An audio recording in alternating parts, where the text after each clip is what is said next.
evening, everyone. Shavua Tov. We are 6 days before Pesach, Passover, the holiday of the freedom. And tonight, I was asked by Barry Weber to come here and give you a lecture, an hour or so, about things that may be doubts that you may have, questions that you may have. Feel free to ask me now. I was actually in Williamsburg on Thursday, and I was incredible success there. I didn't expect such big amount of people to come. And there are a few Hasidim over there that had doubts in their emunah, in their faith. And after the lecture, the organizer said that they already got their answers. And it was 2.5 hours lecture. Today it's Saturday night. We don't have time to make it that long, but it's up to you. I'm not in a rush anywhere. I always prefer to answer questions and to argue and to search for the truth than to just force a lecture on the people. One of the main problems that we have in this generation, which probably apply to each one of us, include myself, is receiving false information, which we think that that's Judaism. But apparently, when we find out that it's really not Judaism, we get turned off. And we begin to have doubts about real Judaism as results of fake Judaism. So we have to understand what's considered Judaism, what's not.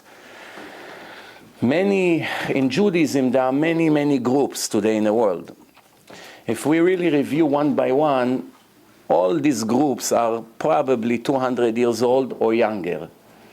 People forget that Judaism was here 3,100 years before all these groups started.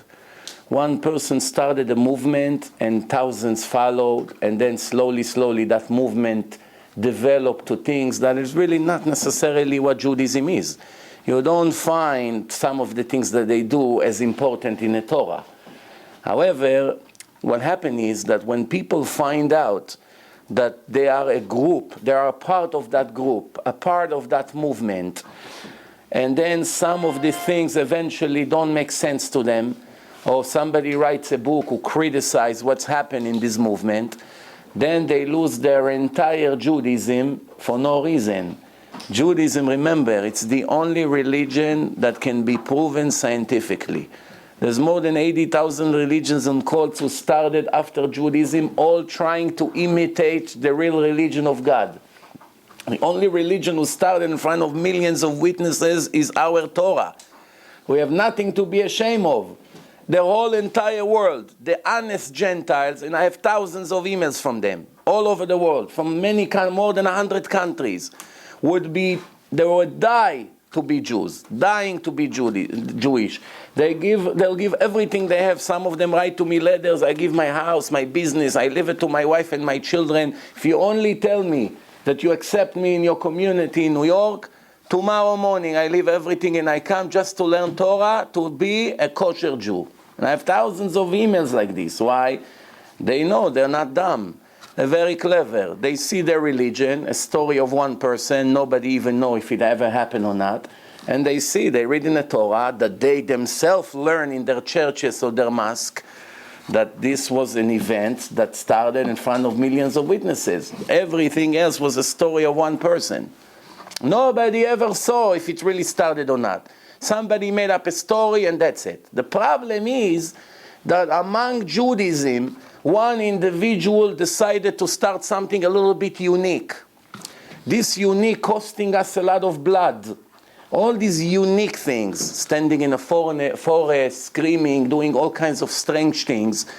If it doesn't contradict the Torah, nicha, fine. It's nothing extra, but at least it doesn't hurt Judaism.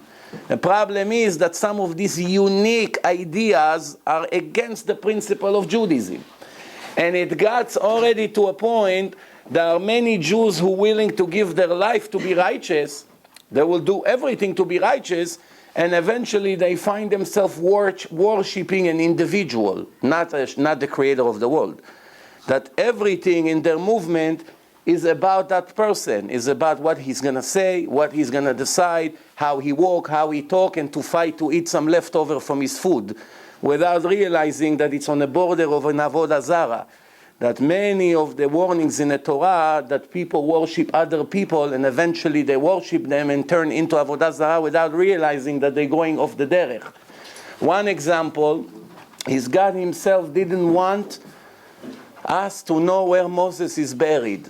Moshe Rabbeinu, nobody knows where he's buried. Why? If everyone would know where his grave is, everyone will worship him. They'll make him a god. This place will be for all the entire world, not only for Jews. That's why he doesn't want us to know where he's buried. Imagine today we have some rabbis that their grave became a place of idol worshipping, that people come and worship them 200-300 years after they died. It's all about them. If you believe in them, you're a Jew. If you don't believe in them, you're not a Jew, and that's a very serious problem. Some of them means very well, but they don't understand that they're violating the foundations of their religion. Imagine if people would know where Moshe Rabbeinu is buried, what would happen? Millions of people would go to a place that it will be 100% idol worshipping. So the point is like this. We have the foundation of Judaism, something that never changed 3,300 years until now. And we have all kinds of unique ideas that were made by people in previous generations. As we speak, about more than 80,000 religions and cults who started after the Torah was given to the Jews in front of millions of witnesses. We have to remember a few things. First thing we have to remember is that the two main religions who started after Judaism is Christianity and Islam. Christianity is 1,300 years after the Jews already had the Torah in their hand, and it's developed and were transferred all over the world. And then almost 2,000 years after Judaism, the Islam started. Today, between Christians and Muslims, you have more than 3 billion people in the world. It's about half of the world is two religions. Speaking about Judaism together with Islam and Christianity, it's very strange. Because how many Jews do you have in the world? Only 13.2 million Jews in the entire world. The amount of news that you have around Israel and the Jewish nation, it seems that we are at least 1 billion people. But we are only 13.2 million. And from these 13.2 million, how many people live by the truth? Maximum 2 million that observe the Sabbath and some of the other commandments. And from these 2 million, if we take them and put them in a net and begin to screen, how many really live by the truth? Only God knows. It's very hard to know. But for sure, not the entire 2 million. We have people from our community that left the area where they grew up and started to criticize Judaism. What really was the reason that this kind of people criticize Judaism? What is the reason that people that consider themselves even today religious have criticism against Judaism? The answer is, believe it or not, that they are 100% ignorant when it comes to Judaism. 100% ignorant. And I know what you're thinking. What do you mean? They grew up in yeshiva, they learn Torah. Yes, there's learning Torah and there's learning the principles and the foundation of Judaism. If you don't have the foundation, you can build a building 100 floors. The foundations are rotten, they're not stable, everything collapses eventually. Some of the people that I show them some of the proofs, they are considered rabbis and they teach Gemara and they control many books. But even they themselves said, I never knew that it's possible to prove the Torah 100% to be divine. I didn't know. Now when I see it, it gives me much more energy and strength to follow it because I understand that it's 100% legit.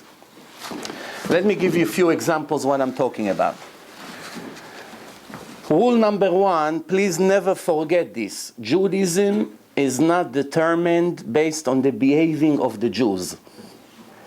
Remember, you do not come to criticize the idea of Judaism, which is a religion was given by the creator of the world in front of millions of witnesses, and it's a fact Christians do not deny it. Muslims do not deny it.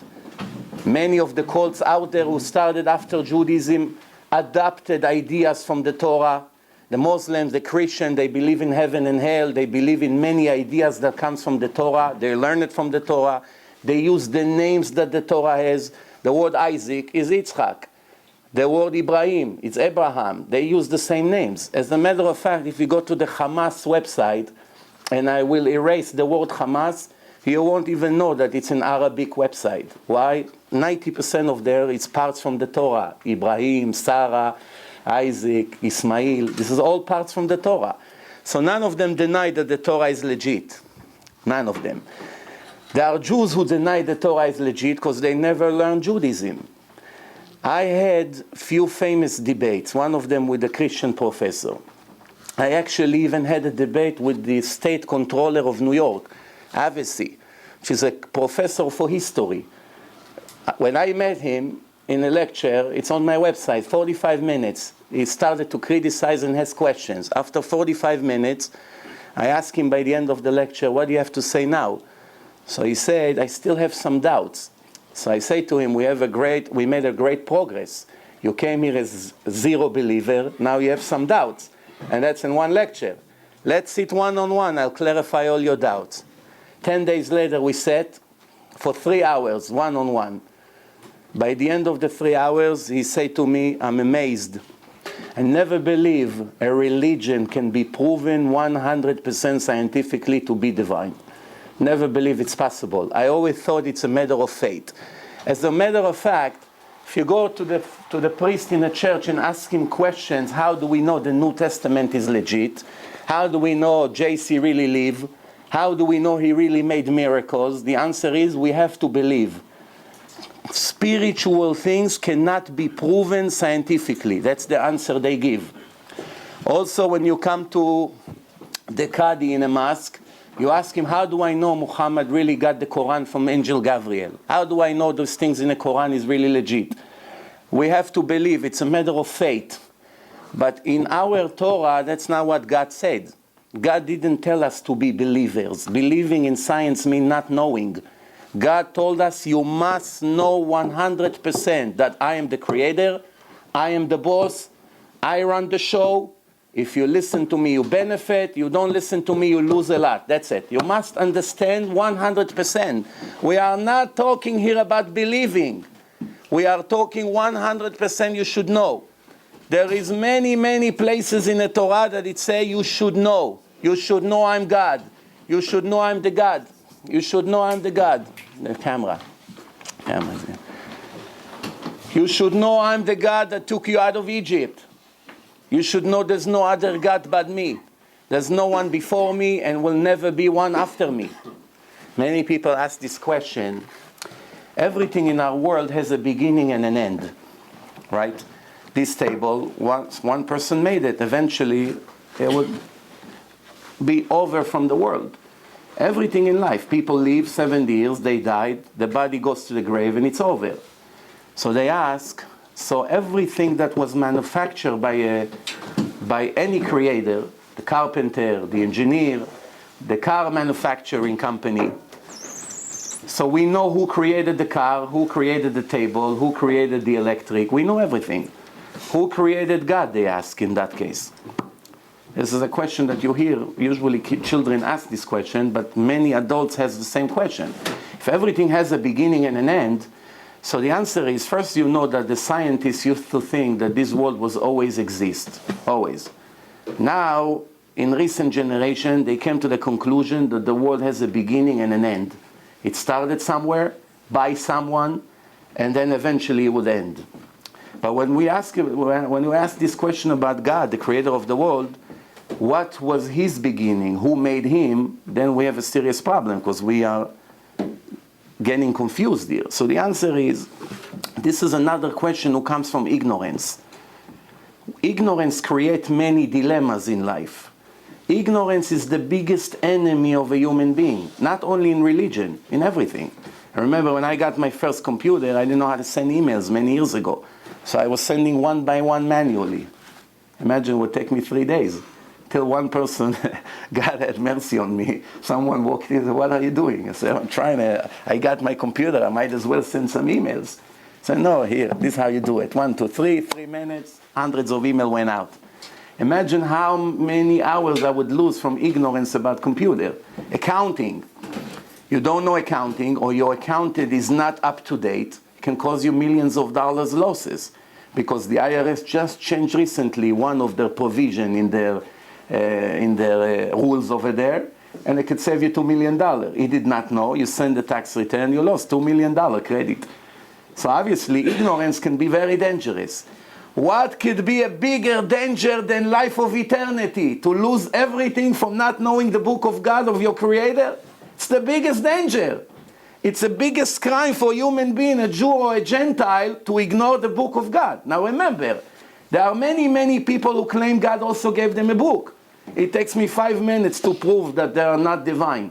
5 minutes. I can prove 5, nobody has an answer. I'm telling you, I spoke to many scholar Muslims and Christians and priests, and even to the Pope more than 10 years ago. None of them has one answer to the question we ask. We can prove that their book is full of mistakes and contradictions. But remember, nobody ever proved that the Torah has mistake. People are criticizing Hasidim, Litvish, modern rabbis, all kinds of cults among Judaism. And because they see things over there that they don't like, they criticize the book of God, but one has nothing to do with the other. Just because somebody invented a movement that has all kinds of customs that came from the country where they grew up, doesn't mean that if you don't like what's going over there, that's really what God said. And this is a very common problem today. Also, just because you saw a Jew with a yarmulke who stole, is that a legitimate reason to criticize the Torah, that the Torah say many times you should not steal? Just because one soldier in the army went and killed Afghanis over there, does that mean the entire army of the United States is murderers? Just because one politician was caught receiving bribes, does that mean that everyone is receiving bribes? Just because one person who claims he believes in God, right, decided to make a genocide and kill millions of people. And yes, the Nazis claim they believe in God, believe it or not. Just because of that, does that mean this is what God says to do? So one has nothing to do with the other. In the Torah, there's hundreds of things that indicates that a person could never write such a thing. For instance, many of the laws are against human logic. More than 80% of the laws in the Torah are against human logic, which leads us to believe that a person will never invent such laws. Because when a crook comes to give a religion claiming he's a prophet, he is looking for personal benefits. Money, fame, glory, everyone bow down to me. They put my name all over the newspapers. I am the leader. I am the head of the entire constitution. I am making the rules. Everyone has to ask me. I'm the top authority. So I invented this fake religion with personal gain. I have plans to gain something. But if you review the Torah, not only Moses did not gain anything, only headache he got. Everyone got real estate in Israel. His own family never got a piece of the land. Shevet Levi, the tribe of Levi. Nothing. He writes on himself that in a book that is stuttering. Did you ever see one comment against Muhammad in one of the Islam books? That he wasn't a perfect human being? You'll never find it. Did you ever see criticism against JC? That something with him wasn't kosher? You'll never find. Did you ever see any criticism against a hero in any cult or religion? You'll never find. Did you ever see gossip against one of the heroes of all the santas, all the saints? Did you ever see somebody writes a book and criticize them and say that they fake or something like that? Never. The Torah is full of lashon hara, full of gossip. King David, the Torah writes negative about him. King Solomon, Vaya Sarah be'enei Hashem. His women turn his heart away from God. Abraham, problems. Isaac, problems. Jacob, problems. Moses, problems. Don't enter the land. God punished him. Why? Because it's objective book. In a divine book, there's no places for covering and pushing under the rug. Everything has to be objective as it was, for good or for bad. If everything was perfect, something is fishy here. Cannot be a person live 100 years here and never made mistakes. Cannot be. Let me give few examples. What does it mean, divine book? Every Jew has limitation and what is allowed to eat, what is not allowed to eat. Obviously, we're not talking about human logic here. Everything that you take from the ocean, 72% of the world is water. 12-kilometer depth. That's what they found. Every person that found a fish that never saw before in a lake, in a river, anywhere, if it has scales and fins, it's kosher. The oral Torah that was given together with the written Torah, the oral Torah is to complete the written Torah with all the instructions. So the oral Torah says a very interesting statement. What is it? Everything that have scales must have fins. You'll never find something that have scales and did not have fins. Which means if somebody gives you half a fish, only the head, you don't see the fins were cut off the body. Someone gives you half a fish, you need 2 signs in a fish to know it's kosher. You only found scales, but you don't see the fins. But the Torah says must have 2 signs. You don't have to worry. You can eat it. It's no problem. Why? If it has scales, for sure it has fins. How do we know? God promised in the Torah, you will never find one creature in the entire world. 72% of the world is water. And plus, all the time, the species are multiplying and merging one with the other.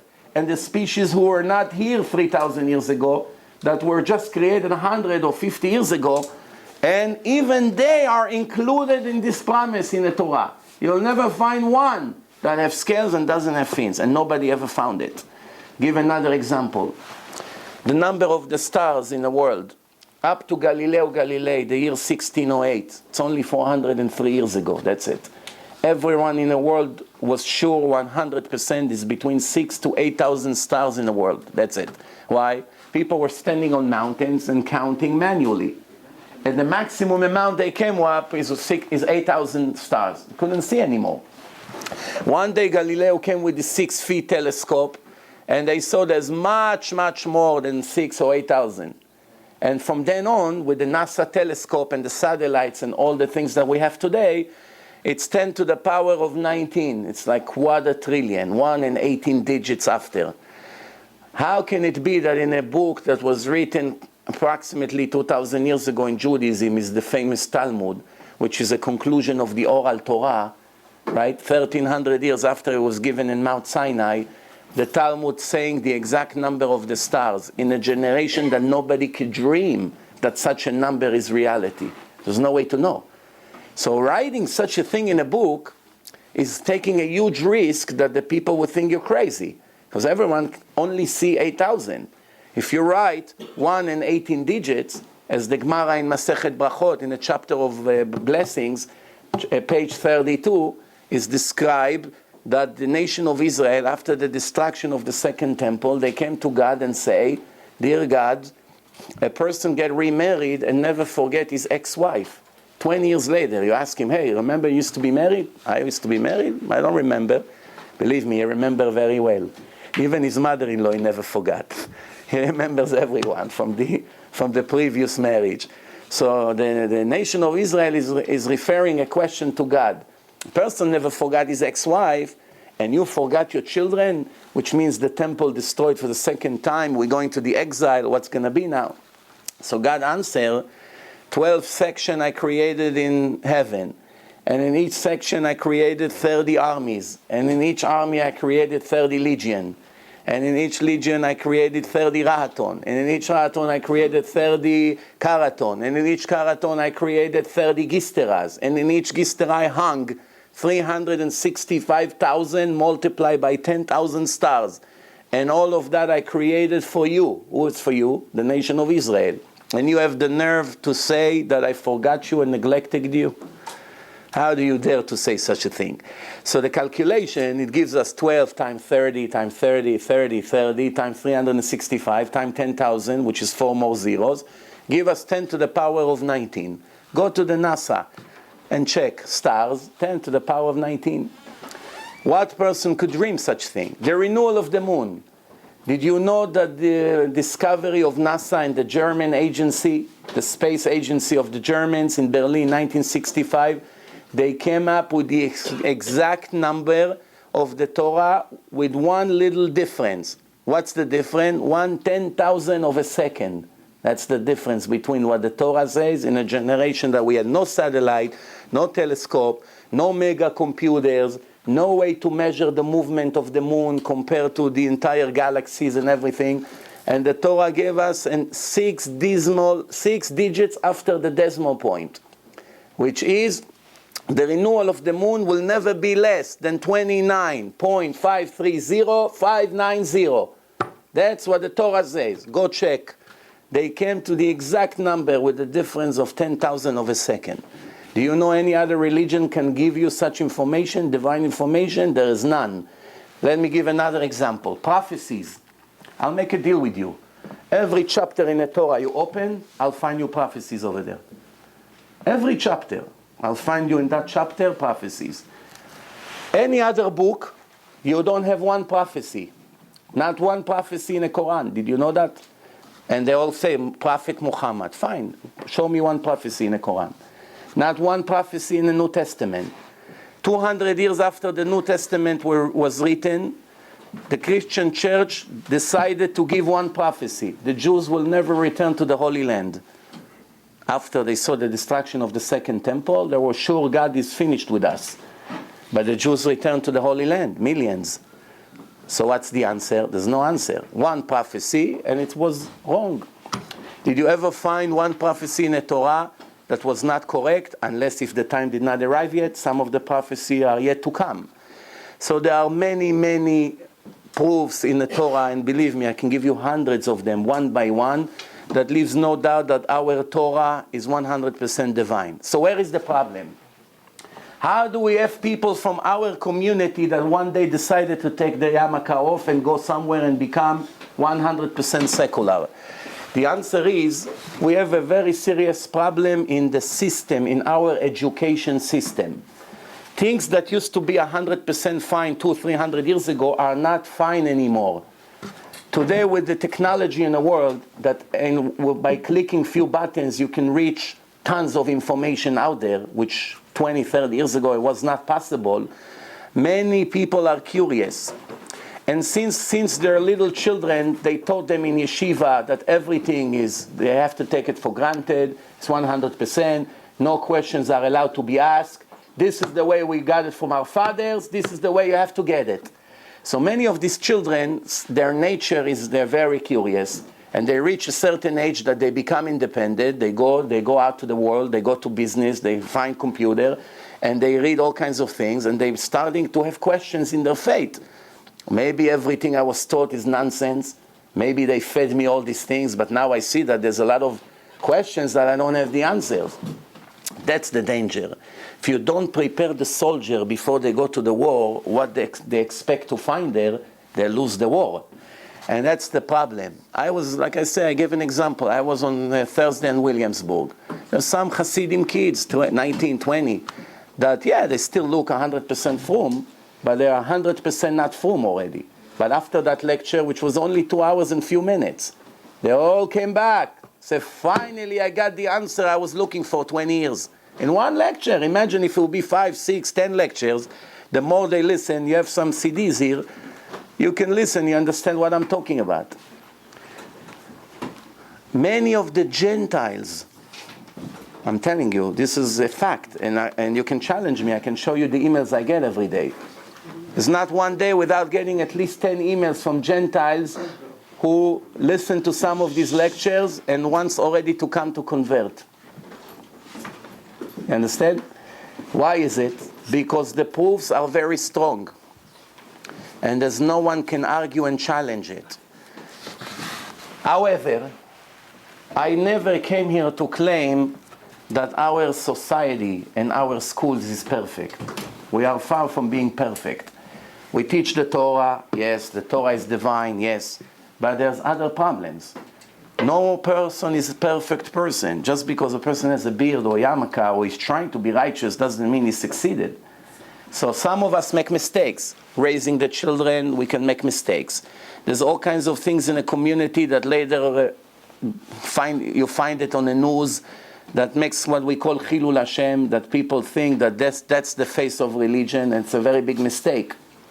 Trying to cover it and pretend that it doesn't exist only will make the situation later worse. You understand? No, we have nothing to hide behind, and we have nothing to be ashamed of. We are the children of God, as the Torah says. You are my children. I chose you from all the nation to be mine. I separated you from all the nation. I want to teach the world how to behave through you. You are my representative. Imagine a person receive a tag that he is a personal advisor or personal representative of Bill Gates. Of Bill Gates. Would he be ashamed walking with this tag? Or he will be very proud to go everywhere with this tag? I'm the representative of one of the most successful business people in the world. I have nothing to be ashamed of. And even if tomorrow is going to make a mistake, right, doesn't mean there's a problem with Bill Gates and his Microsoft. The representative made a mistake. Mistakes have to be addressed and taken care of, not to hide it and cover it under the rug. I heard there was recently a book that was published by one woman. I never read the book, but from what I heard from some of the people who talked to me about it, that she had a lot to say against Hasidus and in Judaism in general. I'm willing, in front of the camera, I'm telling you, to bring her to me in front of the whole world. And you will see the embarrassment that she will have for the rest of their life. Because everything she said, without even reading it, I heard 16, 17 years everywhere I go, all kinds of criticism, and not once one of them was legit. You want to criticize people, individual people? Maybe yes, maybe you're entitled to. Maybe somebody did something bad to you. Maybe you had some kind of an abuse. Maybe you develop hatred and revenge against the entire community because you had one or two bad experiences. I don't know. We all go through crises in life. It doesn't mean that from now on we have to go against the entire community. One thing I do say, to try to criticize Judaism, I will prove to you 100% there's no place for it. What are you going to criticize? That the Torah says you should not kill, you should not steal, you should be honest, you should be humble, you should not be a proud, arrogant person, you should respect every human being, Jew or non-Jew. You're not allowed to deceive any human being. You have to respect every human being, a being that was created in the image of God. What can you criticize? Remember, I'm not talking about the behaving of the people. I'm talking what the Torah has to say.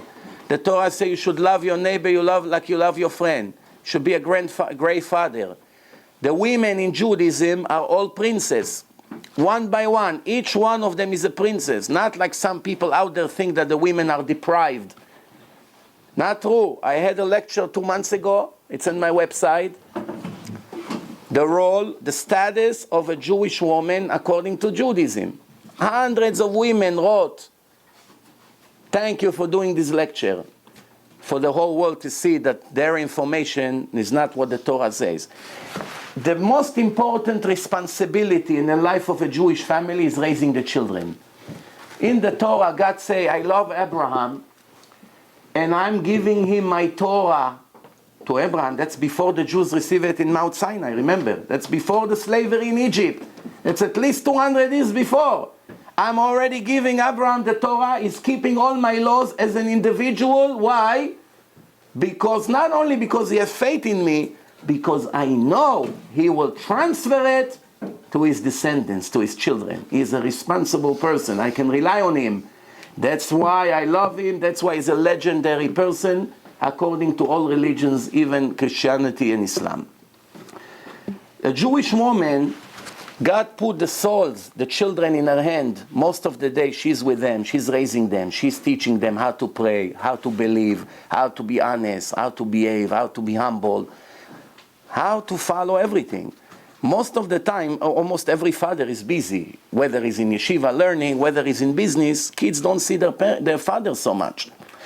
If a woman wasn't important, would God put the future of his nation, the chosen nation, in the hands of the women? How would he do such a thing? Plus, only the Torah says that women has higher level than a man. The Torah says. We learn it in yeshiva. It's in the Talmud. Cannot hide it. What does it say? A woman's wisdom naturally is higher than a man. Also, it says that a husband must respect and love his wife like himself and more than himself. Buy her gifts, treat her, help her, do everything according to his financial abilities. If he's a wealthy man, he has to bring her help and do all kinds of things. Buy her the best clothes, jewelry every holiday. No man allowed to hit his wife.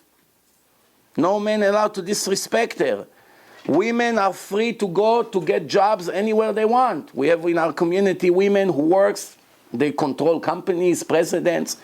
No one would say to a woman, you're not a kosher woman or you're not righteous because you are a doctor or because you went to college or anything like that. And if there are people who try to say it, they are against the law. That's not the law of the Torah. Women always worked in the time of the Talmud. They worked in the market, they worked in a business, they worked many times.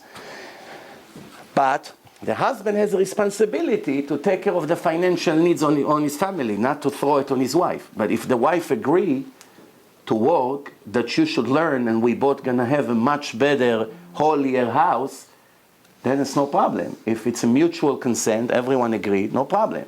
But to force, it's against what you signed on the day you got married. You must support her, give her attention, give her what to wear, what to eat, and money to use. 100%. Raising children. It's not a cheap thing. It's very expensive. Send them to private school. Being religious, you pay 1,000 times more than any other secular person or non-Jew to send your kids to get education. Public school is for free. You pay a few dollars here and there, but it's basically for free. You have 6, 7, 10 children. Each one of them costs you hundreds or sometimes more than $1,000 a month. It adds up to an annual salary of a top professional, just raising the children. This is the future of the nation. If the people would not receive the Torah education, we have no future. What keeps us around in the world after 2,000 years, that every empire who were here wanted to destroy the Jewish nation, they're all gone from the world. The Jews are still here with the same legacy, the same Torah. Where are the Romans? Where are the Babylonians? Where are the Philistines? Where are the Persians, the ancient Persians that control 127 countries? Where are the Nazis today? Every empire who came after the Jews disappeared from the world. And the Jews who everyone wanted to destroy them and their religion are still around. The Torah is the same Torah, it never changed. Let me give you an example. How many different versions you have for the New Testament? Do you know? If you take one New Testament, put one next to the other, how many different texts? When I made the debate with the priests more than 3 years ago, the figure was standing on 150,000 different versions. Today, more than 200,000 different versions. They keep updating and changing words, dates, certain things. 200,000 different books. Even if one of them was the Word of God, even if it was, it's gone from the world. It's gone. You'll never find the original Holy One.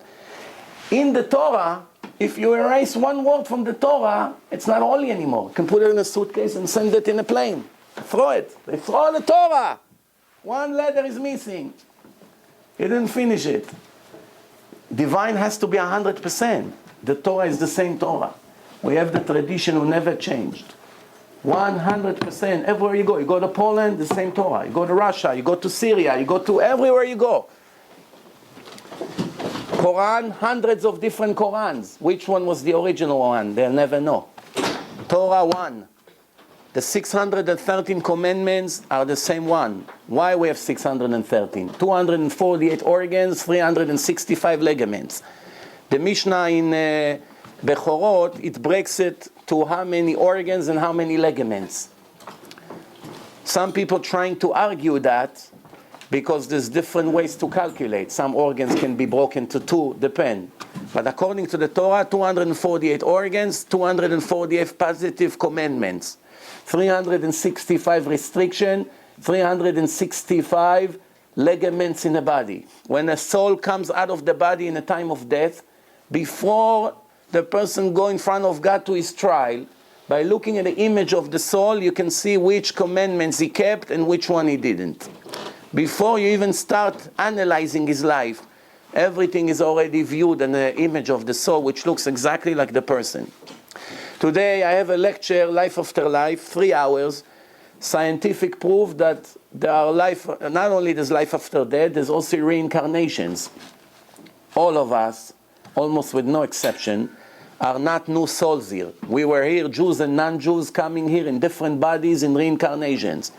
How can you prove such things scientifically? Very simple.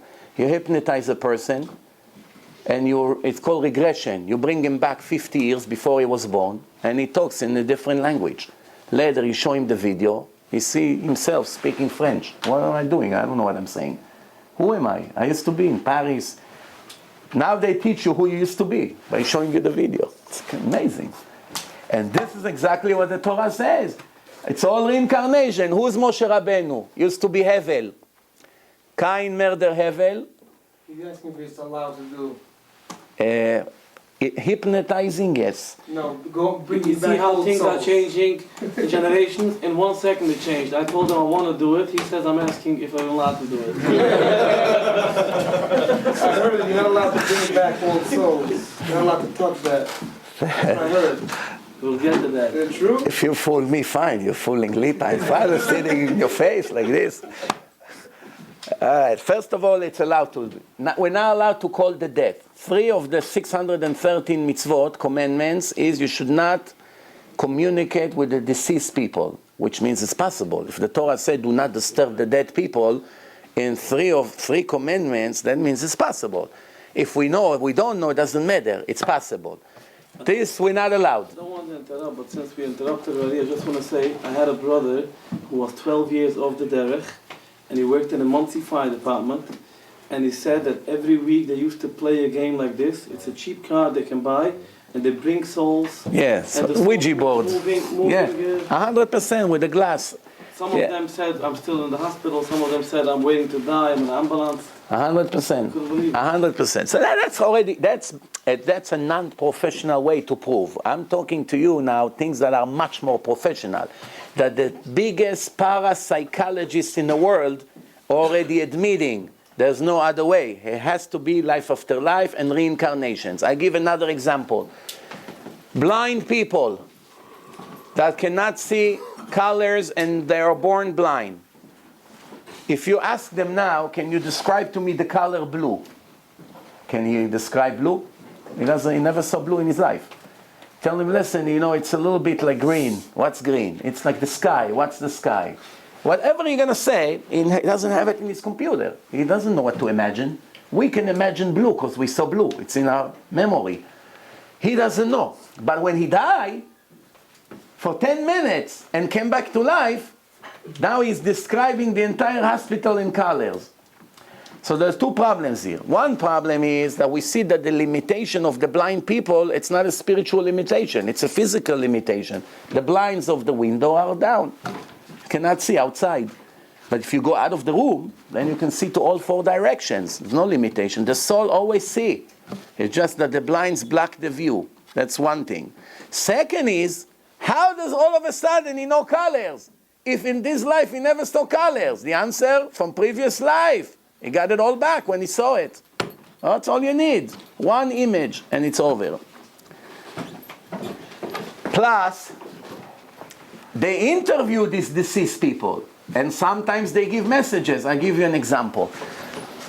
A husband and wife decided that one day when they die, if they'll have a way to communicate with each other, so they will find a word. What's the word? Parpar kachol. A blue butterfly. Blue butterfly. That's the sign. Because maybe they won't have enough permission to give a whole story. So they want, Baruch Hashem, this place has to be expanded. Maybe a break. All right.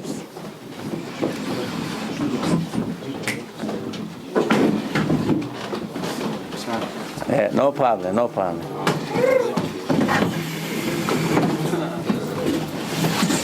So, okay. For the people who don't know, I wasn't here before. I just want to say this is Rabbi Mizrachi. Mizrachi.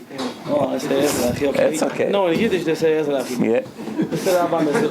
This is Rabbi Mizrachi, and he brings together scientific points that works with the Torah. We sometimes think that Torah with science contradicts. He brings science. He brings proof that it all works together, and he brings a lot of proof about the Torah and divine. Thank you. So the husband and wife decided when they die, if they have permission to communicate each other, so they make a code. What's the code? Blue butterfly, parpar kachol. One time, a bunch of Israelis in the army, they were bored, so they decided to call souls. It's called seance. In America, they call it Ouija board. In Israel, they call it seance. So they light candles. They take a piece of paper and they write all the 22 alphabet letters. And they have a cup. They put the cup and they begin to call people. So one person called his grandfather. They didn't know that the Torah says a Jew is not allowed to do it, to disturb the souls. So they're doing it. So as they calling all these people, their relatives, one person came to the seance, a soul, and started to move the glass. And he said, "Who are you?" And he said his name. He said, "I want you to call this telephone number." Gives them a telephone number. Call and say to the woman over there 2 words for me. It's a big favor for me. Blue butterfly. They say, "Okay, what do we have to lose?" They call up that person. The woman heard that word and started to scream on the phone and fainted right away. She fainted. Later they keep calling. Then they say to her, "Well, what happened?" She said, "This is a word that I agree with my husband before he died, that if there is life after death, he will call or I will call, depend who will die first, and give this password. This is the password." And he gave me this password, and I'm in shock. That means he's not dead. Do we need this story to believe in life after death? The answer is no. We have the Torah. The Torah answers every question you can think of. The Torah said that Prophet Samuel was called by King Saul. There was a war tomorrow with Amalek. The king, Shaul HaMelech, Saul the king, was afraid. What's going to be tomorrow? We're going to lose. Whatever's going to happen. So he went to a woman. He pretended he's an ordinary person. She didn't know he's the king, because it was against the law to do it. And he asked her, call Prophet Samuel, which was already in his world. He passed away already. Shmuel, Hanavi. And then Shmuel came, the prophet Samuel came, and he told him, "Why did you disturb me to come back to this world?" And he said, "I'm very sorry, but I'm so worried about the war. What's going to be tomorrow?" So what did he say to him? "Tomorrow you and your children are here with me," which means good and bad news. The bad news, you're all going to die, you and your children. That's what he told him. The good news is we wish to be with Prophet Samuel in the same level in Gan Eden, in heaven. It's a very great achievement. And that's what happened the next day. They all died. So this is a proof from the Torah that you call a soul and speak to them. But the Torah says you're not allowed to do it. I want to open now a discussion with all of you together. Baruch Hashem, there's a lot of people here. Feel free. You ask me any question you want in any subject, dilemma, arguments, things that you're not sure about. Now it's the time to ask. Like I said in the beginning, I prefer to answer questions or doubts or things that disturb you than to just give you a lecture to go on and on. Yes? Yeah? You have a question? No? Who has? No? I just want to say first, because I know people are going to be embarrassed. I'm going to break it. I just want to say, I don't think it's a question. I think you'll agree with me. If not, you can tell me in my face. I think that one point about what you said, before that a lot of people, they get upset about Judaism is because they see, like someone once said, don't mix up Jews with Judaism. They're upset about behaviors of certain Jews, even rabbis, and then they say the whole Judaism is not good. 100%. I think, if I may say, it's a little bit scary because I think it doesn't only happen today. I think it goes back hundreds of years. There were misinterpretations. Right. Some of misinterpretation is even in writings. But what you talk about is about the core of the Torah.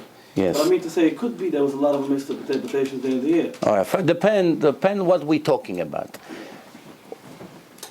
In the Torah, God already told us that there will be disagreements between the rabbis and how to interpret the Torah. How do we know that He told us that? Because the Torah says, "V'aya ki yeh machloket." Hashem say in the Torah, and if it's going to be an argument between the rabbis, "Acharei rabim la'atot," follow the majority opinion, not majority in quantity, majority in quality. That's a very common mistake that people think that if you have 10 against 3, we always go with the 10. No. Majority in quality, which means if you have a doctor, a local doctor, he knows a lot. He learned, he went to medical school, he's 20 years a doctor, he has his own practice, whatever. And you go to the doctor and the doctor said, you need an operation. God forbid, in a brain. Needs an operation. And then you go to another family doctor, he says the same. You go to another one, he says the same. Basically, you went to 20 local doctors. They all say the same. And then you go to some Japanese world expert in brain. Top authority that everybody knows his hands is like computer when he makes operations on a brain. And he's an expert in the brain. And he say to you, you don't need an operation. This is what you need. You take this medication for 3 months and everything will be fine. Who are we going with? The 20 or the 1? We're going with the 1, right? Why are we going with the 1, not the 20? Because each one of the 20 has 80% knowledge about the brain, or 70 or 60, depend. We're going with the 1 who has 90. 90% gives you a clear picture what to do, what not to do, than 5,000 who have only 70%. The 1 has a clear picture. They only spoke according to their ability. Same thing today. If 1,000 local rabbis will tell you something, and you go Rav Eliashiv or Rav Ovadia or Rav Kanievsky tells you the other way, who do you listen to? The 1,000 local rabbis? The answer is no. You go with the top authority. There's about 10 like this in the world approximately, and whatever each one of them say, it's a top authority. If you put the 10 together, they may have disagreements. The Torah already prepared us for the problem. The Torah says, yes, there will be different opinions. People are people. We're not robots. Every argument in the Talmud has different opinions. Today, it's needless to say. So what do? The answer is, you get a rabbi and you ask one authority what to do. If you start going to hundreds of doctors every time you have a flu, it's never going to end. So the Torah says, "Aseh lecha rav," make yourself a rabbi that you can rely on, and 100%. What happens if the rabbi told you something wrong? Doctors can also make mistakes. Rabbi is a spiritual doctor. If he told you something to do wrong, you are 100% clean. Not only that, let me give you another example from the Torah. The Torah says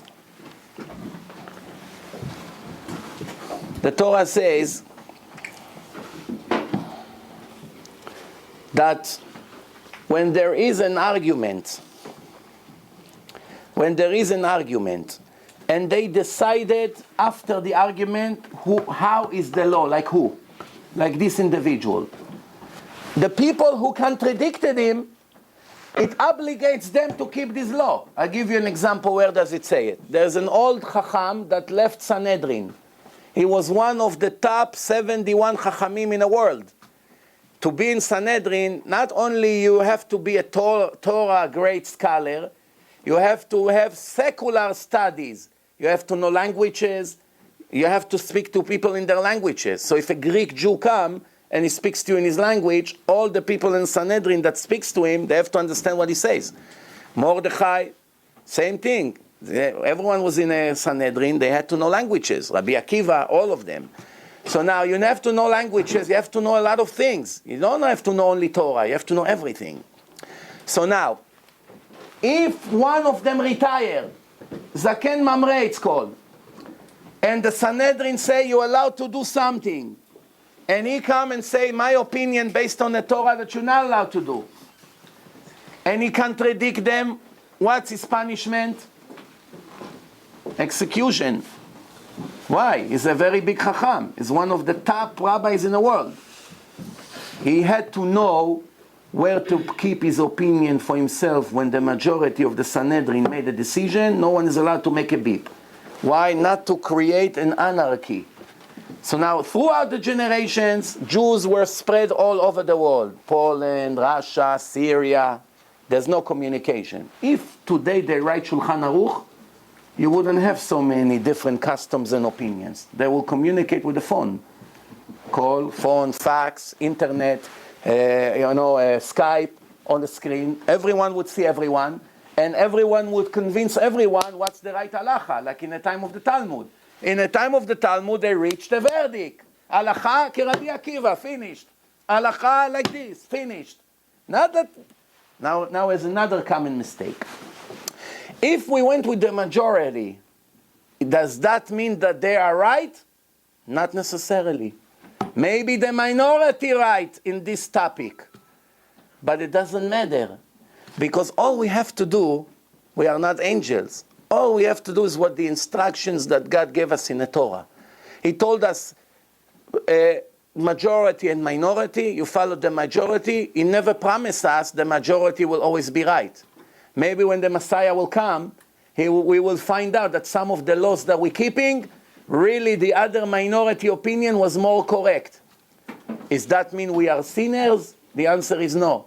So what are you worried about? We are covered from everywhere. We cover when there is arguments.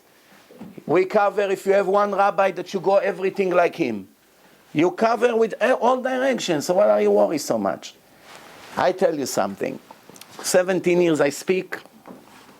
I never found real legitimate questions yet. It's all excuses. It's either ignorance or excuses. Excuses everyone wants to find to relax their conscience. When Moshe wrote the Torah, he came to a pasuk, to a verse, Na'aseh Adam betzalmenu kedmutenu. Let's create, in plural, a person in our image. Moshe said to God, dear God, people will make a critical mistake. They think there's more than one God. What did God say? Write it anyway. Someone who would want to make mistake will make a mistake. What kind of answer is this? You should have told him, you're right, it's a tricky point. He may mislead the people to think there's more than one God. Let's change it. E'eseh Adam ketzalmi instead of ketzalmenu kedmutenu. The truth is, he speaks with the angel together. He wants to teach us how to be humble. But he should either tell him, okay, you're right, I'm going to change it, or he should give him a better explanation. I know, he could have told him, but I wrote in other places in the Torah that there's only one God. There's no other. I wrote in 7 or 10 other places in the Torah, I'm the only God, I'm the only one, there's no one before me, there's no one after me. I wrote it many times. So over here I speak in a plural language because I speak with the angels together when we create mankind. But he didn't answer them, the Moshe, this answer. He told him, someone who would like to make mistake will make a mistake. Which means that people first decide where they want to be, and now they will find a way how to get there. Which means, I want to be a goy. I want to be a rock and roll guitar player. I want to stand, smoke drugs on a stage with all the women, not modest, screaming. That's where I want to be. How do I get there from the way I am now with beard, yarmulke, and learning Gemara? How do I get there? He begins to make himself a pat. That rabbi is saying nonsense. That is too extreme. This one, I prove to you it's wrong. Now, what they told me in yeshiva here, I found the scientists say the opposite. Slowly, slowly, he progressed until he became the biggest drug dealer. But really, bring me all these people one by one. I promise you, everything they claim, in 5 minutes it's over. Whatever they claim. The scientists, bring the scientists, I prove to you it's wrong.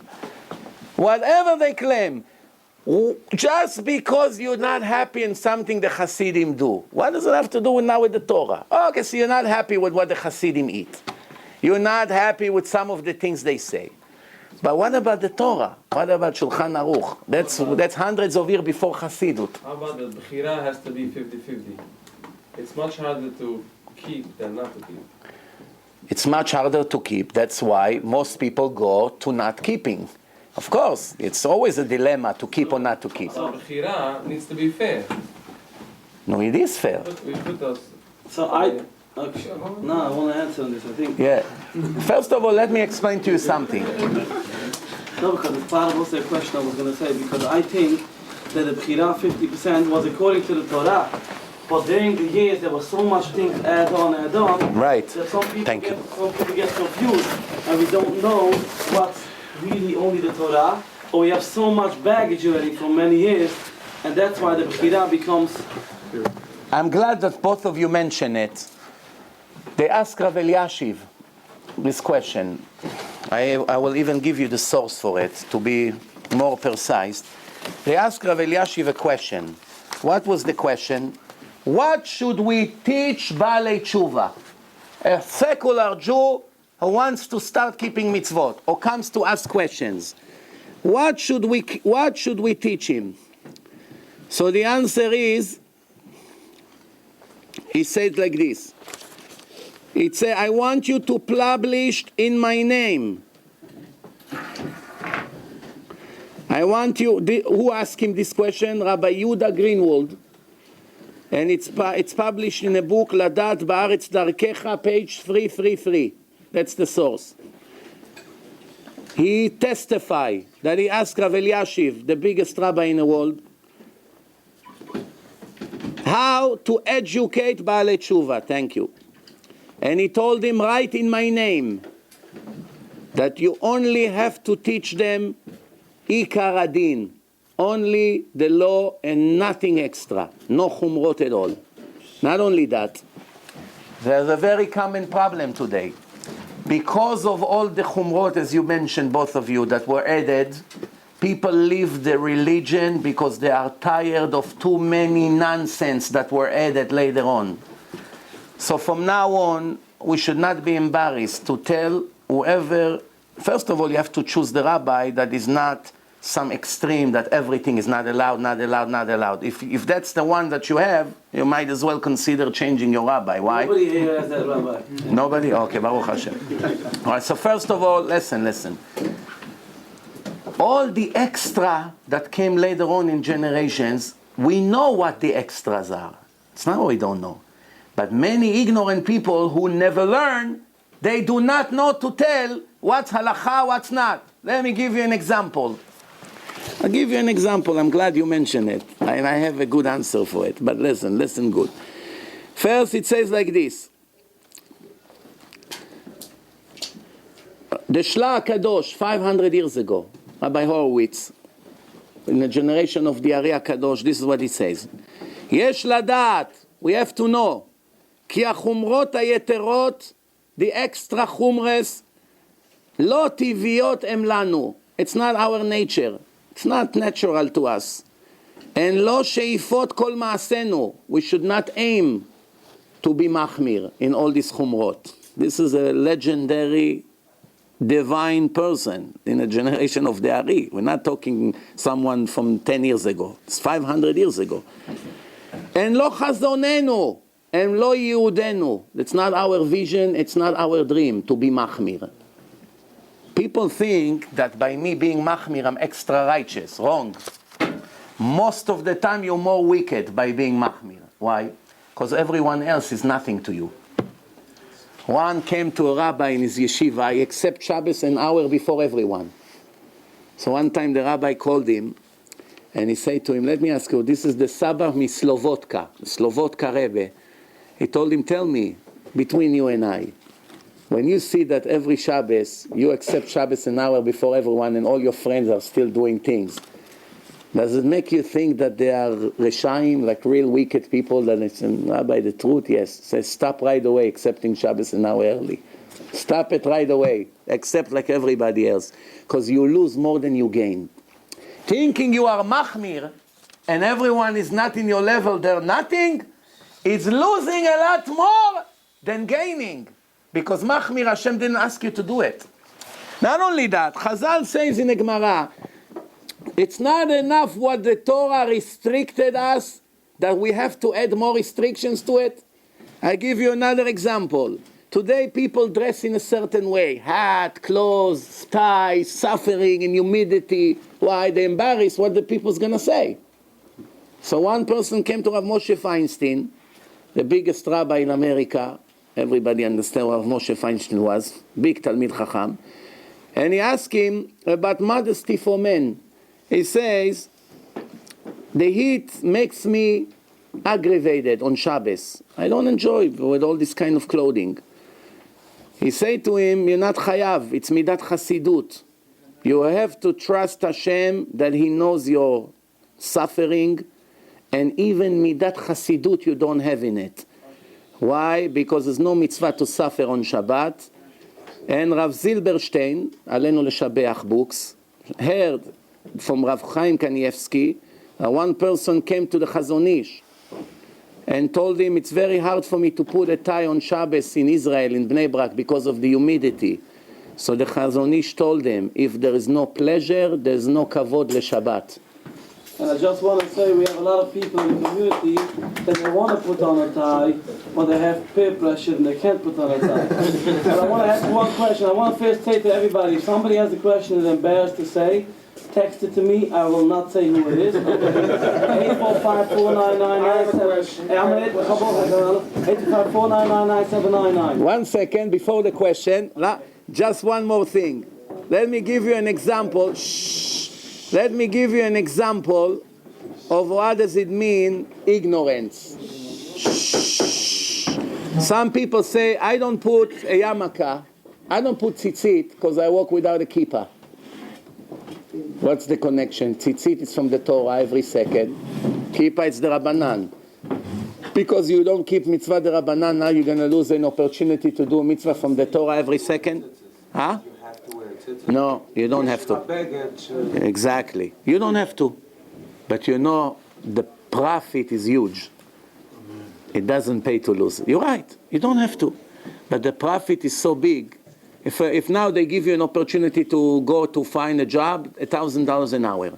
All you have to do is sit and do nothing in the office. You don't have to work. But who's going to miss an opportunity like this? Tzitzit, every second mitzvah, it's a very big mitzvah, and there's many things were said about it. To lose such an opportunity, it's not so clever. But you're right, it's not an obligation. Okay, now, someone say to the rabbi, Rabbi, I did not burn my chametz this year. Why? Because I forgot to keep my lulav from the last sukkahs. It's not a joke, it really happened. Yeah. He thought, there's a sgula to take the lulav and burn it with the chametz. Since he forgot to keep his lulav, he kept all the chametz in the house. You understand what Judaism turned into? All these extra sgulot that not always you even know their sources, you don't know where they come from, became the 10 Commandments. And the 10 Commandments became sgula. Yeah. You understand? That's what's happening. Yes? I have a question. Who wrote the Torah? Moshe, Rabbeinu, or Hashem? Moshe Rabbeinu, Hashem told him what to write. I also had a question which is the same almost. I want to bring it up now. Yeah. Can I explain it? He answered me already. Oh, I'm sorry. No. Yeah, go ahead. Because it proves very much that Muslims and Christians are the, and I'm going to say something that I believe a few people here think and they're embarrassed to ask. Yeah. Christians and Muslims are after us, and that is Judaism or the faith belief. Okay, how do you prove the belief? Who said millions of people were by Mountain Torah? Yes, you know what? From the Hashem until today, 300 years, people know stories and stories. There were no CD players, no nothing. maybe it was a group of people, they made a story, and years later... First hour over here, Yeah. 1 hour and 10 minutes. Thank It's the you. answer to your question. Watch it. It was in 5 minutes. Okay, I'll give you 5 minutes preview, but watch it. This movie, everyone who watch it, even non-Jews, never have doubts anymore. What's the only You're truth? going to pay for this. Yeah. I just asked one question, it cost you 20 CDs. What do you think I brought the CDs for? The writing is 2 different writers, or many different writers. 4 different. Right. Yeah. It's not a contradiction. God can write in 1,000 different styles. What? God is not human. No, but it's also machloikas apaskas. It says also machloikas could be that if it became an otiyot and it became Torah, there's a machloikas apaskas that the faith of the word was written after. Let me answer this question. But you know there's a machloikas. First, just because there's some experts, guys, just because some experts, too many people, it's also a problem. It's too much talking. Yeah. So just because there are some experts in the Mikra, in the Torah, that claim that there's more than one style in the writing, that's not proof of anything. God can write in 1,000 different styles. God also called himself in different names, judgment, mercy, all kinds of things. How do we know the Jews received the Torah in Mount Sinai? I answer in my Torah and Science film, but let me give you a few points. First point is that if I come to gather a group of people and I want to give them a fake book, let's now pretend that Moshe Rabbeinu brought a fake book and wanted to be a leader and control the entire nation of Israel by telling them stories. Why? What would be the incentive of a person who wants to be a leader when he comes to a group of people? Rule number 1, money.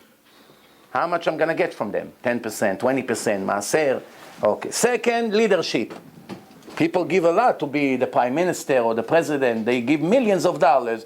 They give up careers just for being on the top of the pyramid. That's reason number 2. Reason number 3, I want to be memorized in history, right? As a leader of a nation. Reason number 4, I like to control. I have this habit. I want people to do what I think because I think I'm the smartest. Rule number 5, what is it? Rule number 5. Rule number 5, it can be I'm a psychopathic human being. So I think I cover everything. There's any other incentive to try to pretend that God gave you a book? What other reason? That's basically it. No, I cover everything. But this is based on the fact that you believe that Moshe gave the Torah. What if somebody wrote the book, the same way somebody wrote the Zohar? I'll get to it. We're starting now with Moshe, and I'll tell you how I know Moshe gave the Torah. Tell you how. Now I come to all of you. You're the nation of Israel, and I'm Moshe, for the argument's sake. So I come and I bring you a book. And I claim that God gave me the book. What would be the first thing you check if the book has human errors or not? If the book has human errors, then you know God never gave me the book. God doesn't make human errors. So far it's common sense. If you see, for instance, that the Twin Towers collapsed in Brooklyn, that's what it says in my book. Would you spend another minute on me? If your first page in my book, one time there was a plane, it got into the building collapsed, and it was in King's Highway in Brooklyn. That's what it says in my book. Would you spend another minute on me, or you know I'm a crook? No, what's going on here? No, crook, right? 100%. So it's over. There's no point of checking the rest of the book. Open the New Testament, Act 7. It's Christianity. It says that the cave of Abraham, Isaac, and Jacob is in the city of Shechem, Nablus. And every fool knows it's in Hebron. How can such mistake fall in a book of God? When I showed it to the priest, he almost dropped dead. You should see his face. So you put me in a hole, I don't know how I'm going to get out of there. I said to him, I proved to you Christianity is false. It's not from God. It's full of human errors. Showed you more than 50 mistakes. How many you want? Now 1 or 2, 50. What else? Okay, you watch the debate, you see it. Watch the debate. Okay, shh. Okay. Now, Quran. Shh, wait. Quran. Quran. According to Quran, the mother of JC is Miriam. How do they know? They learn it from the New Testament. Miriam and Joseph the carpenter gave birth to JC. Right? Who was the sister of Moshe in the Torah? Miriam. Two different Miriam. The Miriam, the sister of Moshe and Aaron, lived 3,400 years ago.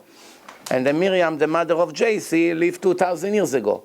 All of a sudden in the Quran, it becomes the same woman. The Quran, Moses is the uncle of JC. That's what it is. Miriam bat Amram. She's the mother of JC, according to the Quran. How can they make such a mistake?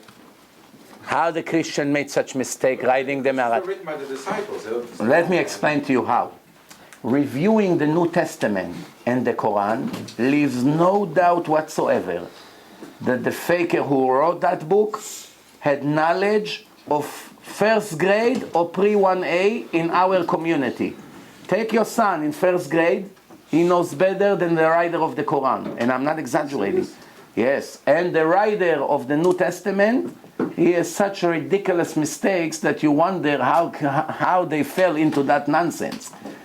So that's why when many of these Christians see my debate with this priest, some of them were about to be priests, some of them were priests already. I had one priest from Miami, he left the church. One person was in charge of the choir, he left the church. One woman, 14 years, a nun in a church, left the church. Many Arabs from Abu Dhabi, Dubai, Qatar, Bahrain, in civilized country, right away drop the Quran after they watch the first part that I show you right here. Now let's talk about the Torah. Wait, I'm still answering his question. Wait. So the first thing is you check if the book has mistakes or not. Now when you open the book, and I wrote in the book that 100 miracles happened to you by God in the last year. Remember, you are the nation of Israel. I am the receiver of the book who is about to give you the book. You read in the book 100 miracles. Each one of them is against all odds.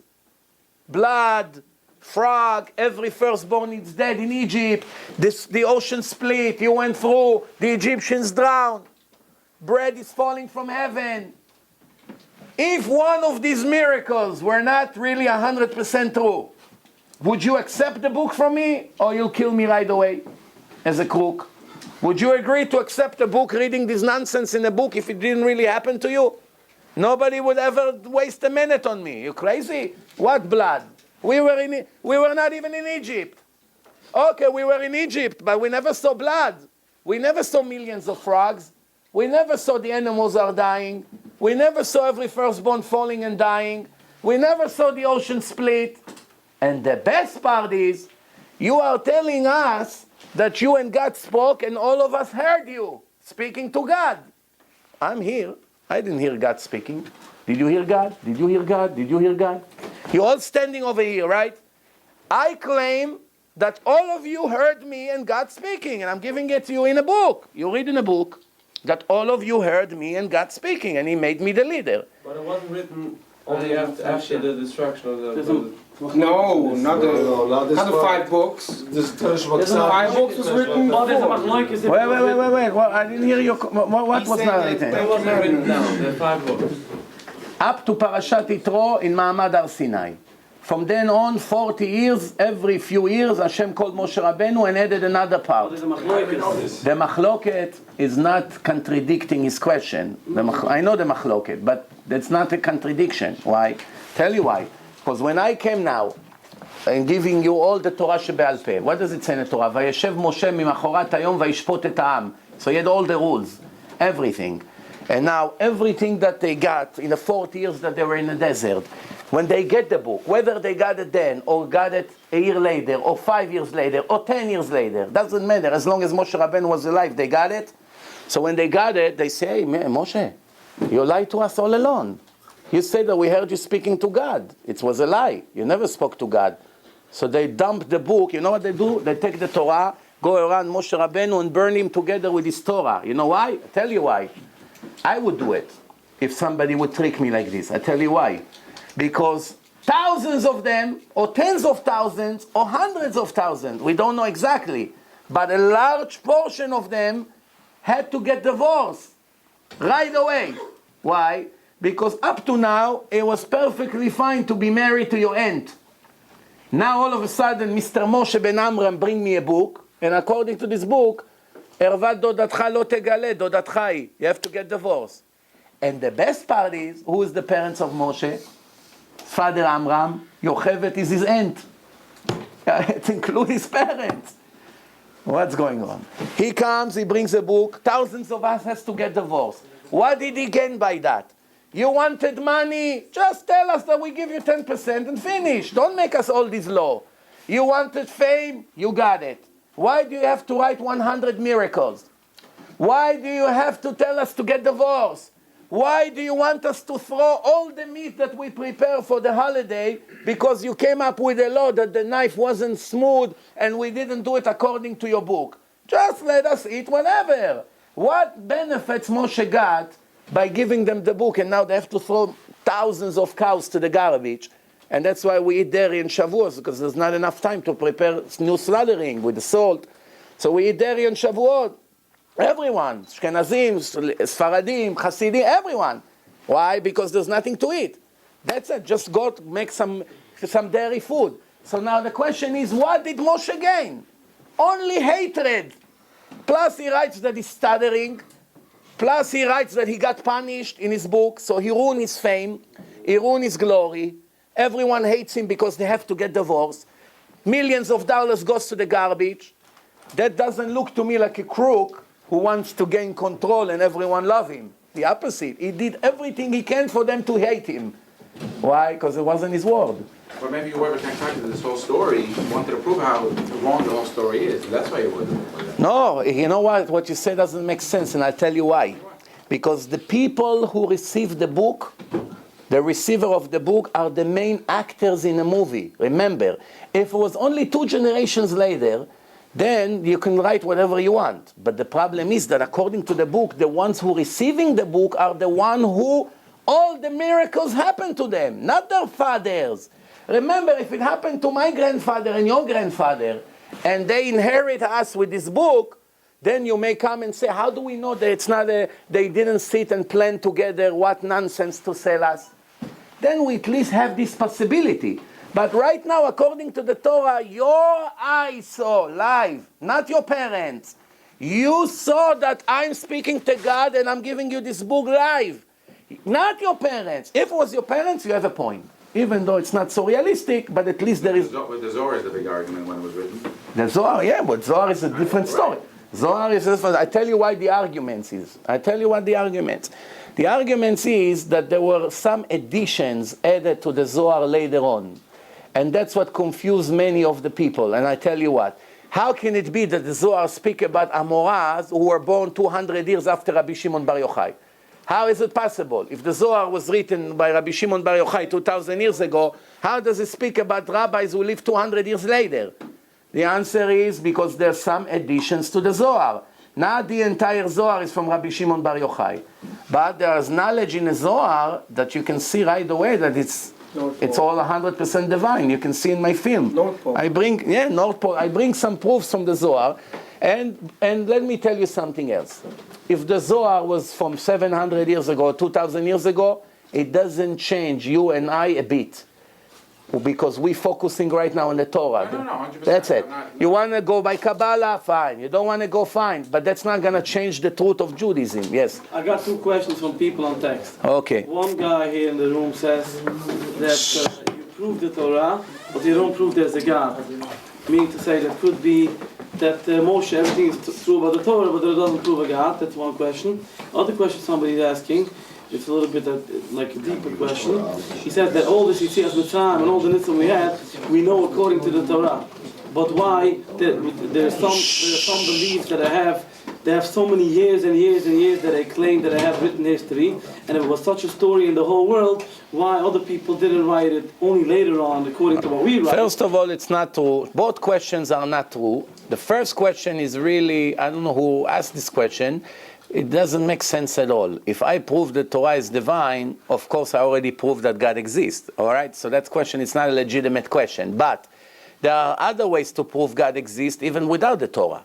Let's say we're not aware of Torah. Many secular people understand there is God without believing the Torah or without even knowing about the Torah. Can be a person in Zimbabwe and still believe in a God. Why is it? If there is a creation, there is a creator. And the more sophisticated is the creation, it indicates about the brilliance of that creator. And when we look at a person's brain, 10 trillion connections, all in a little the size of an apple, 80% water, and the veins inside are 1,000 they're thinner than an hair by 1,000. Take one hair, it's 1,000 wires inside the brain. It's one hair. That's how sophisticated is this. To claim that something like this was made without a creator doesn't make any sense, because obviously something like this cannot be formed by itself. So someone made it. Now, did you ever see a creation without a purpose? Ever? Show me one thing in a life. Car has a purpose? Yeah. Microphone has a purpose? Yeah.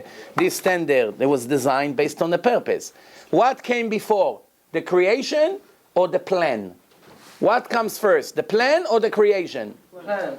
First, there's a plan.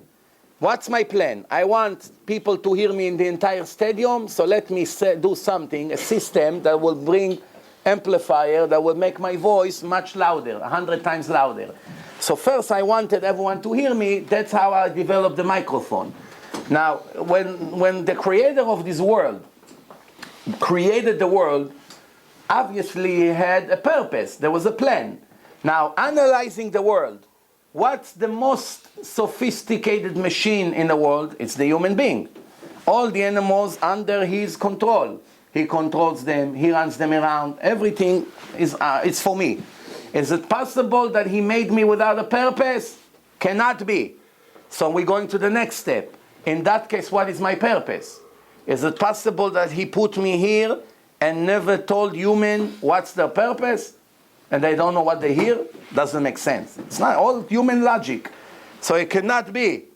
And here comes the Jews and claim, of course it cannot be. We have the purpose. We have the book of instruction. Torah in Hebrew means instruction. So now all we have to do is to prove that the Torah is divine. If the Torah is divine, the rest we don't have to prove anymore. We just follow what the books say. We don't have to investigate forever. Once I know there is a creator, once I link the Torah to that creator, from that moment on, I don't have to continue to investigate. I just go by what the Torah say. The Torah say you should not kill. That's it, you should not kill. The Torah say you should not steal from the goy. That's it, you're not allowed to steal from a goy. Not everything has to be a debate. Once I prove that the Torah is the book of God, the argument is over. But even without Torah, to prove there's a creator to the world takes 5 minutes, human logic. Everything here is with a beautiful plan. Oxygen, water, everything you need, somebody planned it for us. Even without Torah, so that's very simple. Now the second question about why other nations may not have history, it's not correct. There is thousands of things that is written by different nations. Even in Egypt, they found Hebrew writing in Egypt, the archaeologists. And in the Dead Sea, you go on YouTube, they found the carriages of Pharaoh. They found the carriages, they found the wheels. These Christians and Gentile scientists who investigate all kinds of things, and they find things that proves that the Jews were in Egypt. So just because there are others who claim there's no indication, that's not a scientific proof. There are evidence that the Jews were in Egypt. That's all. So, if you have a doubt, go to YouTube and find discoveries. They found the actual army of Pharaoh. All the miracles in Egypt, why didn't Egypt write this? There is a person that wrote down the 10 plagues. Why didn't Egypt write it down? There was a papyrus. There's a papyrus was written by an Egyptian. A papyrus describe exactly all the miracles that happened in Egypt. It's in Leiden Museum in Holland. Papyrus, 16 pages, 100% legit description of what's happening in Egypt in the year of the 10 plagues.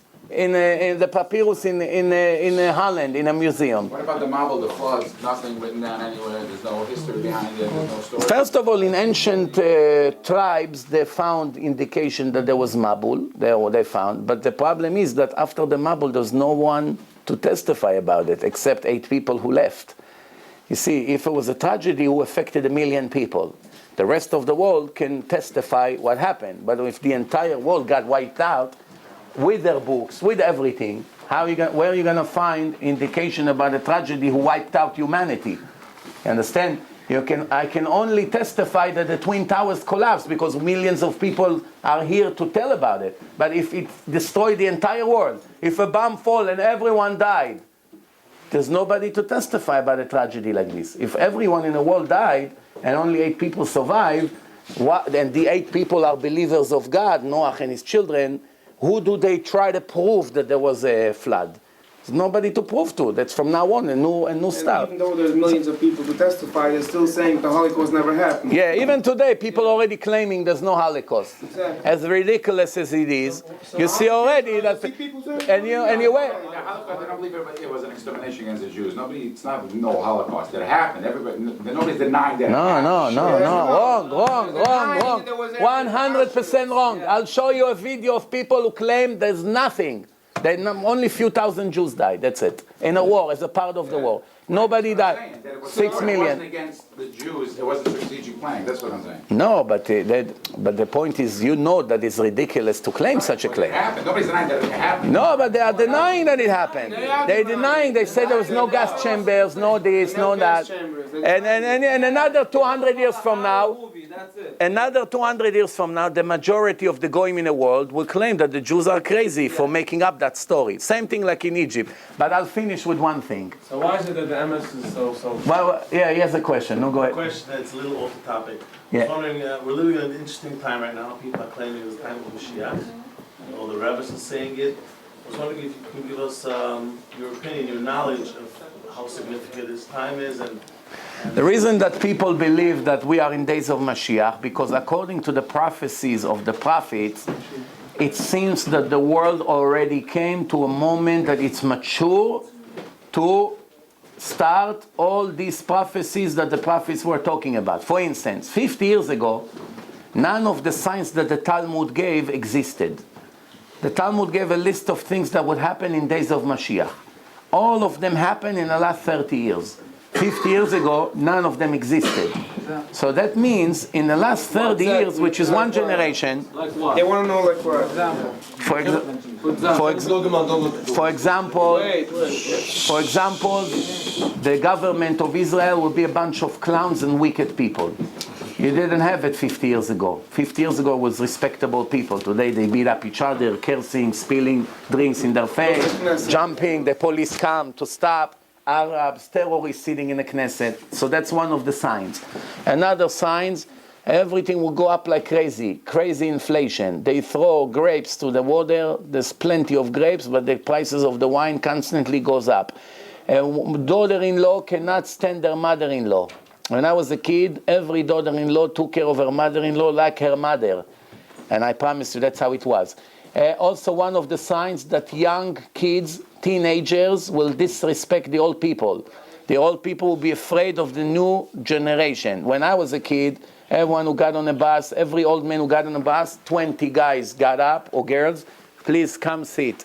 Today, the young teenagers get on a bus and they see an old man, hey, grandpa, get up, I want to sit. That's what's happening today. So many other signs. You can go, I have a lecture about it.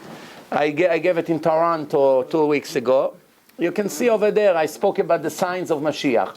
Now, because all the prophecies that the prophets gave of what's going to happen in the world is already became reality, which means if one of the prophets, Zachary, in Zachary 14, he writes, Zachariah, that 2/3 of the world will die instantly. 50 years ago, 100 years ago, when you say 2/3 of, which means 4 billion people can die in a minute, It looks like a theory. It's not realistic. How can something like this happen? When the Vilna Gaon wrote 250 years ago that the last war will take 9 minutes, they laughed. 9 minutes. What? With rifles that we put some powder and shoot one time, and then 15 minutes prepare and shoot another bullet? How do you destroy the world, 2/3 of the world in 9 minutes? I mean, how the last war can be 9 minutes, right? But today we understand how the last war can take 9 minutes. Plus, there is a midrash that the king of Persia will start everything. And now we see that something like this is very realistic. There's a midrash that there's arguments between the Arabs and the king of Persia. As the Arabs come to take advice from Edom, the king of Persia start a war who ignite the entire world. And there's a midrash like this. So there are many prophecies. How exactly it's going to be, Hashem didn't want us to know in details. We know roughly. Why? We don't know 100% because it eliminates the free choice. If you write the end and there's only one end, then that means there's no other possible way. But if you give 10 different possibilities, which means if you all be righteous, not one bullet will be shot. We don't need an atomic war. We don't need earthquake. It doesn't have to be. Every bad prophecy, it's conditional. Only the good prophecies are guaranteed to happen regardless of our behaving. But every bad prophecy, like Yonah in Nineveh, Hashem sent Yonah to Nineveh, he said to them, in 40 days, Nineveh will be destroyed. But the Goyim, the Gentiles, they made tshuva, they fast, they wore a sack, they put ashes on their head, and they made tshuva, and the decree was cancelled. There's other signs in the Tanakh that some decrees were cancelled. Yeah. 2 questions. I think it's the last 2 questions of the night. It's not for me, by the way. I'm not the only people text me. You the speaker. Yes. So one guy. Baruch Hashem, we have text today. One guy says that there's no. You didn't prove scientifically that besides the Torah's history, that there's any other history saying of that story that was a nation with a Har Sinai. Is there any scientific proof besides? First of all, there are books by the Goyim that is 2,600 years old that's speaking about what happened to the Jews in Egypt. There are books like this. So we know for sure that it's at least older than 2,600 years. Well, I have history. There is ancient history. No, the Babylonians were 2,600 years ago, and they speak about what happened to the Jews in Egypt. Okay, now, wait. Once this book is defined, you don't have questions. That's what he said. Okay, now, I have one more question at the truth. So one more question is, why doesn't it say about Mashiach in the Torah whatsoever? It's only much later came into effect, and we have to believe in this every day. First of all, you know that the Torah is not only the written Torah. The written Torah is 1% of the Torah. 99% is the oral Torah, and the oral Torah speaks about thousands of things that the written Torah does not speak about. Why? Understand? Okay, now, first of all, you have to know one thing, that there are certain things in the Torah that the subject is above the average level of the people. For instance, many Kabbalistic ideas, they're not in the Torah, because they're not for every Jew. They're only for few individuals. The concept of right, first of all, in the Tanakh, you have plenty of psukim that speaks about Mashiach. It's not true that people think that the Torah doesn't speak. For instance, one pasuk say, we say it every morning in a prayer, Uva leTzion Goel, leshaveh pesha beYaakov. The Goel, the Savior, come for the Jews who make repentance. And another place it says that Aaron will sacrifice korbanot in Bet HaMikdash. Az yakriv Aaron. How is going to be? He's dead already. He never entered the Holy Land. So from here, you understand already that there will be Bet HaMikdash in Eretz Israel, and Aaron will be there, which you learn about the resurrection of the dead. You understand? But some of the questions is like asking why the sky is blue. Why the ground is brown? Why grapes are green? There's many questions that if you start with them, they're never going to end. But we have to focus on questions if the Torah is divine or not. We don't care if there is a nation who testify. It's like someone come to me and say that, this person is not a good lawyer. What I have to do, after I prove to myself that this person is a good lawyer or a good doctor, after I prove that he is and he knows everything, it doesn't anymore matter if people back him up, not backing up, agree with him, disagree with him. It doesn't matter for me anymore. All I need is to prove for myself.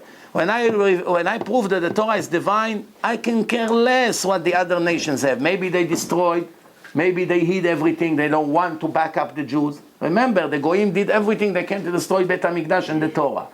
So many of the things maybe in Judaism, they will do everything they can to bury. What? They're going to bring it to their people to show the people that the Jews were always right? So that's not an indication, that's not a contradiction. Yes? You said that 2 million Jews is righteous. And from the 2 million, we don't know how much. I say maybe they're righteous. Maybe keeping mitzvot. It's very small. Small amount, yes. But your knowledge in other before was more Jews than that number? Well, no.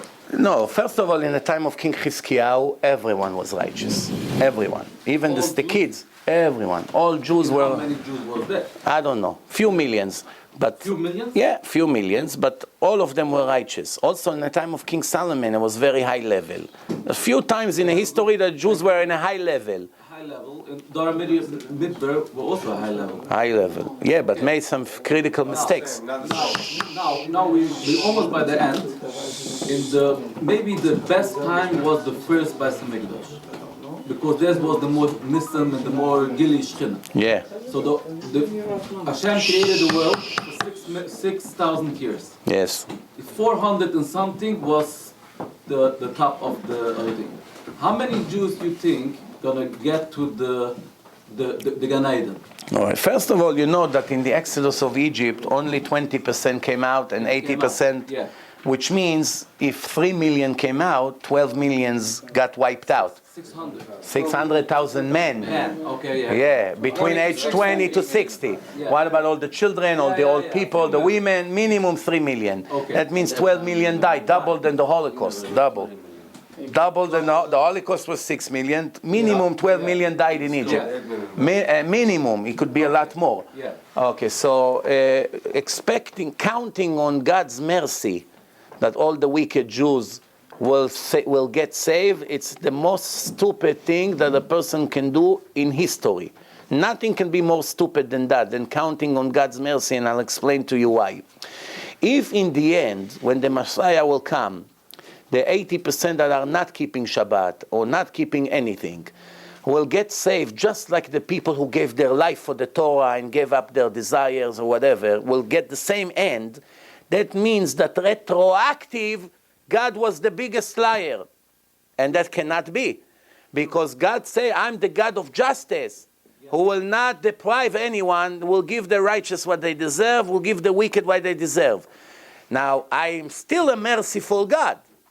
What's my mercy? That's a big mistake. The Gemara says, "Omer HaKadosh Baruch Hu v'atran yevatru me'av," for claiming that Hashem will let us go with our sins unpunished. For that, we'll give an extra punishment for this chutzpah. So, what does it mean, merciful God? Let me explain to you what people don't understand. We have 1 million sins open right now. You live here 40 years, one sin after bar mitzvah, second, third, fourth, fifth, 1 million sins open. Hilul Shabbos, Lashon Hara, kosher, problem, women, who knows, pride, ego. So there's so many sins open. Every once in a while, we get a punishment. You lose $1,000 on the street. You don't know why you lost the $1,000 on the street. You're thinking to yourself, oh, because maybe I stole a week ago from someone in a business. Maybe that's what God punishing me. No, but it cannot. Oh, maybe it's because I wasn't a good husband. No. Maybe because I wasn't a good father. No. Maybe because I insulted that person. No. Maybe because I don't get up in the morning to pray. No. Maybe I forgot that date feeling. So you begin to think about 50 different things. And you say, maybe he punished me for this, maybe for that, maybe for this, maybe for that. You don't know what. So you improve 50 with one punishment. Technically, we deserve a punishment for every mistake. Millions of punishments. But he doesn't give it to us. He gives us one to wake us up. But in the end, there's only a few people gonna make it. Well, it says nobody's... No, but in the end, when people died, they paid for everything they did not do repentance for. Everything. Tshuva. They didn't. No, so now, the fact that very few will see the Messiah is not a surprise. The Chazal spoke about it all along. They say heaven It's much, much smaller because only few make it there. And most of the people don't make it there. Is it the chosen people? The Yeah, Avarachman? yeah. So the Avarachman is only for the few people going to see Messiah and going to have the whole world, millions. It's up to us. Yeah, It's in our hand. In our hand. Yeah. But you know everything. For them, he made the world, the Avarachman, his children, only a few should get to the higher level. There's no choice. I tell you why. Because you know the whole concept of Mesilat Yesharim, chapter 1, why Hashem created the world, why the soul needs to be in a test, why a person has to earn all this concept. I don't want to start repeating it now. You go through first chapter in the Ramchal, you understand. Yeah. Now I'm starting where the Ramchal ends. After all that, that a person has to earn, and then God made a system of a test. Ki menaseh Hashem etchem. I'm testing you all the time. And I have to be a fair judge for Jews and for non-Jews. Everyone has to get what they deserve for good and for bad. That from that moment on, God put handcuffs on his hands. You understand my expression? It's not in my hand anymore, the world. I put it in the hand of the people.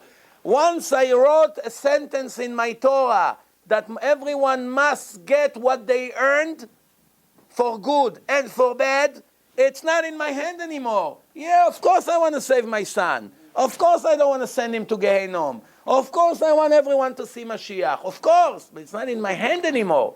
The only way to create a test is with reward and punishment.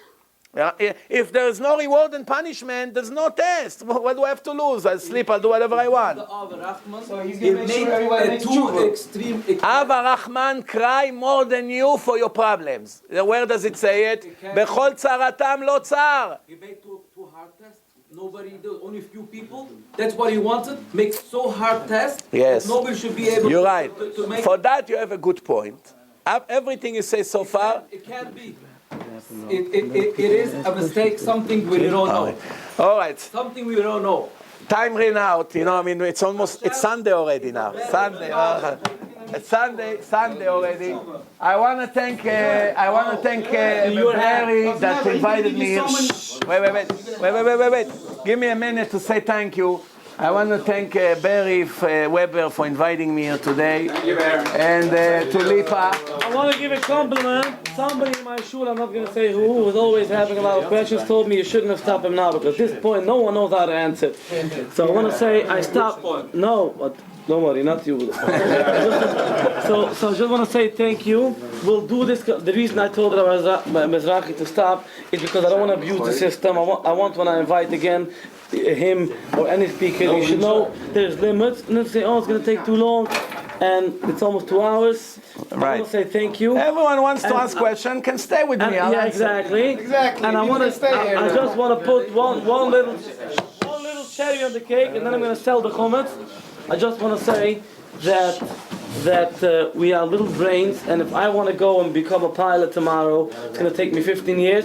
I, Lipa Schmelters, who I'm very world famous, and I do shows, let's not kid ourselves, I'm struggling to get a GED, to practice math.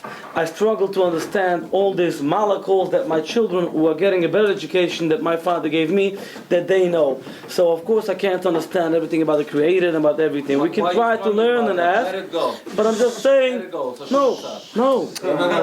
Wait. So I'm just saying, we're little human beings, we can only try, we try our best, that's it.